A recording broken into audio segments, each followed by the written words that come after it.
आपको लंगोट पहना दूंगा, लेकिन माता को नित्य आभूषण कहाँ से लाकर दूंगा। भक्त की बात सुनकर श्री कृष्ण मुस्कुराए और राधा कृष्ण की युगल जोड़ी एक आकार होकर एक विग्रह रूप में प्रकट हुई। सभी दोस्तों को एक और बार फिर से श्रीज कॉर्नर में स्वागत है। राधे राधे। जय श्री कृष्णा। बांके बिहारी लाल की जय। आज हम बांके बिहारी के प्रकट होने की कथा सुनेंगे। थंबनेल से आपको पता ही चल गया होंगे कि आज मैं कौन सी वीडियो पर बात या कथा सुनाने वाली हैं। तो चलिए आज वो कथा मेरी आवाज़ में सुनेंगे। वृंदावन के बांके बिहारी प्रतिमा के प्रकट होने की कथा और लीला बड़ी ही रोचक और अद्भुत है। इसलिए हर साल मार्गशीर्ष माह की पंचमी तिथि को बांके बिहारी मंदिर में बांके बिहारी प्रकटोत्सव मनाया जाता है। वृंदावन में बांके बिहारी जी का एक भव्य मंदिर है। इस मंदिर में बिहारी जी की काले रंग की एक प्रतिमा है। इस प्रतिमा के विषय में मान्यता है कि इस प्रतिमा में साक्षात श्री कृष्ण और राधा समाये हुए हैं।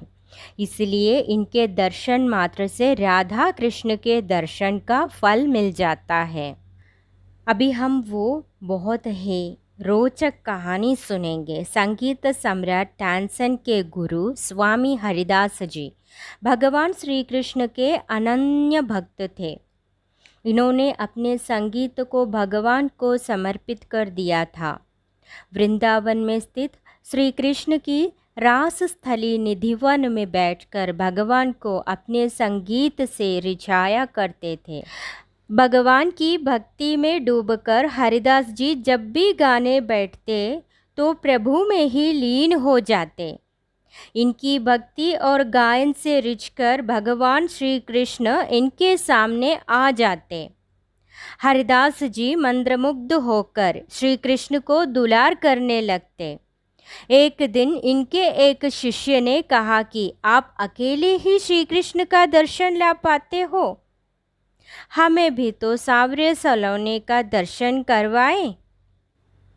इसके बाद हरिदास जी श्री कृष्ण की भक्ति में डूबकर भजन गाने लगे। राधा कृष्ण की युगल जोड़ी प्रकट हुई। श्री कृष्ण और राधा ने हरिदास के पास रहने की इच्छा प्रकट की। हरिदास जी ने कृष्ण से कहा कि प्रभु, मैं तो संत हूँ, आपको लंगोट पहना दूंगा, लेकिन माता को नित्य आभूषण कहाँ से लाकर दूंगा। भक्त की बात सुनकर श्री कृष्ण मुस्कुराए और राधा कृष्ण की युगल जोड़ी एक आकार होकर एक विग्रह रूप में प्रकट हुई। हरिदास जी ने इस विग्रह को बांके बिहारी नाम दिया। बांके बिहारी मंदिर में इसी विग्रह के दर्शन होते हैं। बांके बिहारी के विग्रह में राधा कृष्ण दोनों ही समाये हुए हैं। जो भी श्री कृष्ण के इस विग्रह का दर्शन करता है, उनकी मनोकामनाएं पूरी होती है। भगवान श्री कृष्ण अपने भक्त के कष्टों को दूर कर देते हैं। अब हम बांके बिहारी मंदिर के कुछ विशेष दिन के बारे में बताएंगे।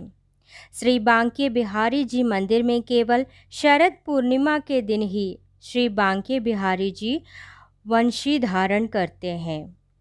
केवल श्रावण तीज के दिन ही ठाकुर जी झूले पर बैठते हैं और जन्माष्टमी के दिन ही केवल उनकी मंगल आरती होती है, जिसके दर्शन सौभाग्यशाली व्यक्ति को ही प्राप्त होते हैं। और चरण दर्शन केवल अक्षय तृतीया के दिन ही होता है। इस चरण कमलों का जो दर्शन करता है, उनका तो बड़े ही पार लग जाते हैं। मंदिर की एक और विशेषता है कि यहाँ घंटी या शंख नहीं बजाया जाता है। मार्गशीर्ष माह की शुक्ला पक्ष पंचमी को बांके बिहारी जी का आविर्भाव दिवस भी मनाया जाता है। श्रीधाम वृंदावन यह एक ऐसी पावन भूमि है जिस भूमि पर आने मात्र से ही सभी पापों का नाश हो जाता है। ऐसा आखिर कौन सा व्यक्ति होगा जो इस पवित्र भूमि पर आना ही नहीं चाहेगा तथा श्री बांके बिहारी जी के दर्शन कर अपने को कृतार्थ करना नहीं चाहेगा। अभी आपको हम एक ऐसी घटना या कथा बताएंगे जिससे ठाकुर जी ने देवर का संबंध निभाया। बांके बिहारी जी के चमत्कार की सच्ची घटना भी बता सकते हैं। एक लड़की थी जो कृष्ण जी की अनन्य भक्त थी। बचपन से ही कृष्ण भगवान का भजन करती थी। भक्ति करते करते बड़ी हो गई। भगवान की कृपा से उसका विवाह श्री धाम वृंदावन में किसी अच्छे घर में ही हो गया। विवाह होकर पहली बार वृंदावन आई, पर नई दुल्हन होने की वजह से वह कहीं जा नहीं सकी और मायके चली गई। और वह दिन भी आया जब उसका पति उसे लेने उसके मायके आया। अपने पति के साथ फिर वृंदावन पहुंच गई। पहुंचते पहुंचते उसे शाम हो गई। पति वृंदावन में यमुना किनारे रुक कर कहने लगा, देखो शाम का समय है, मैं यमुना जी में स्नान करके अभी आता हूँ। तुम इस पेड़ के नीचे बैठ जाओ और सामान की देखरेख करना, मैं थोड़े ही समय में आ जाऊंगा। यही सामने ही हूँ, कुछ लगे तो मुझे आवाज़ दे देना। इतना कहकर पति गया और वह लड़की बैठ गई। अब एक हाथ लंबा घूंघट निकाल रखा है क्योंकि गाँव है, ससुराल है, और वहीं बैठकर मन ही मन विचार करने लगी कि देखो बांके बिहारी जी की कितनी कृपा है।